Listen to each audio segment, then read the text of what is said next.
Thank you so much for clicking on this video. Now, if you are visiting Zimbabwe for the first time, especially if you're coming from the western side of the world, or if you just haven't been to Zim for a while, like me, I hadn't been for like 10 years and things have changed, you know, things have changed. You will be wondering, how do people move around? Okay, and this is what this video is about. Today, I'll talk to you about 4 very most common ways to move around, and of course I'll be sharing with you my personal favorites. Okay, so let's start with Indrive. Indrive, this is my first time hearing of the app and having some experience. So what it is Indrive is essentially an app that allows passengers to propose a price for a journey. So when you are putting in, similar to Uber, you put in from your to and you send the request with a price tag, essentially. I found this very interesting because, of course, you get to save a little bit of money. Who doesn't want that? A driver can either accept the price or counter offer with what they're willing to accept for that ride, and you have the opportunity to select who you want to book. The app does have a set minimum depending on the journey, to keep it fair, to keep it worthwhile for everyone, I guess. And you can also tip in the app, and also you can leave a review after your ride. One rookie mistake I was making the first few days, I would send an offer and select for auto accept to be on, so that whoever accepts my ridiculous request of a price will get the job, kind of thing, which means the first driver who accepts just automatically gets the job, and that's great. But obviously you want to give yourself an opportunity to review based on the reviews left by other customers. They are rated out of 5, you know, so they have star ratings, 5 being the best. So of course, generally I don't like to go below, like 4.9 plus is what we want to be doing. Anything less, it starts to get a bit like, okay, what time of the day is it, and where are you going, that kind of situation. Also pay attention to the number of rides they have completed. It tells you how experienced they are, and essentially the hope is, therefore, if they have more rides, higher review ratings, they're more reputable, you know. That's kind of the maths, but it's not perfect maths. In general, I would say pay attention to the number of rides and the ratings, and nighttime is not when you should be haggling for cheap prices. Just pay the money. Basically, haggling is for during the day, and during the night we pay people well so that they take us home well and we tip them well. So like I said, I had never come across Indrive before, and I was curious. So I actually found out it's a Russian-owned app, and it was founded in 2012 by a gentleman called Asen Tomsky.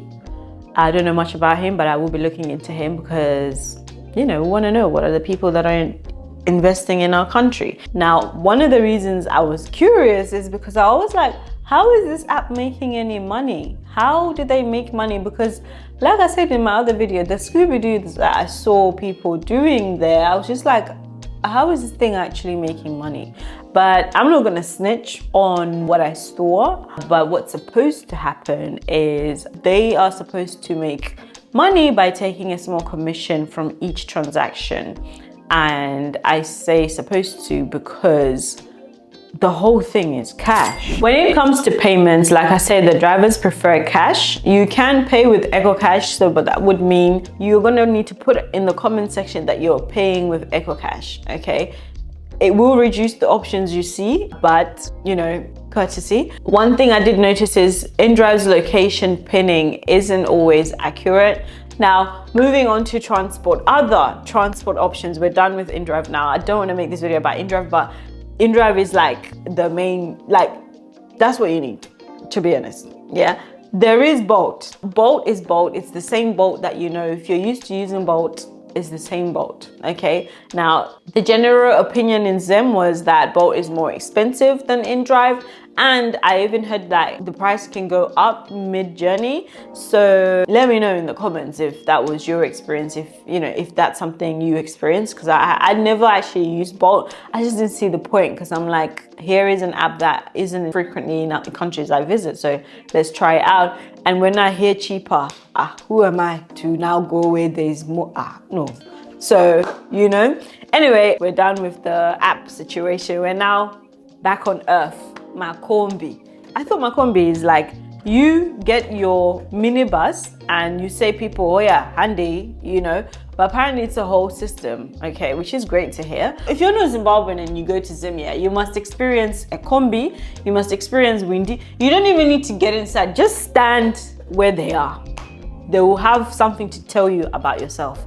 Like, there is no way you walk past them that they won't say something to you or about you, and you will hear it. They are good for, like, you are in traffic, you are obeying as a good citizen should the law of the road. You will see a combi packed with people out off-road in the, they've found a way to go. Like, you cannot be late with a combi. What I didn't know was that things can get gangster. Okay, and that takes me to the Mushikashika people. Mushikashika is like Makombi's, like, wilder cousin, you know. They're faster, they're cheaper, they're smaller, that's why they're faster. So they're faster to fill up and they're faster to go. They're smaller cars. They're normal size cars, like 4-door cars, but they also utilize the boot. But it's even tighter in there. The cars are tinted. My money is on the fact that they don't want the police, they don't want you or me or their competitors seeing who's inside, like how many people are inside, okay? Apparently during peak hours, the front 2 seats, like the driver and the passenger, can carry 4 people, including the driver. And also on a normal, the boot is also a seating area. The energy towards Mushikashika people, drivers, is like, be careful with them, don't mess with them, don't try anything with them. They seem to be just known for gangster business, gangster energy. Like, you just, if they do you wrong, you just face your front kind of thing. And I'm like, Saka, what would they do? And somebody said to me, apparently they're all like a collective. If you mess with one, if you're trying to, you know, confront one, before you know it, like, apparently they just all come like within minutes. So I'm like, okay, do your thing then. I didn't get a chance to go into Mushikashika, but it's definitely on my list alongside getting into a tuk-tuk. If you want to know more, check out Simply Rhoda's video, which is on YouTube, and she does a great job going into detail on how Mushikashikas work. She actually got into one with her children, and she goes into detail about the cost and how it works. And it speaks to Africans in terms of, like, we just find a way to make things work, and it's literally a situation where it's like the law against the people. For the people, they're loving it. The law is like, yeah, but boots don't have seat belts, it's dangerous, da da da da da da. And these are all very valid, but the people need it, the people love it. Anyway, I'm going to stop here. I want to hear from you. What are your thoughts, and how have you used any of these transport options in Zim, and what's been your experience? Thank you so much for staying to the end. We have come to the end of this video because I've been talking too much. I will see you next time. Until then, stay safe.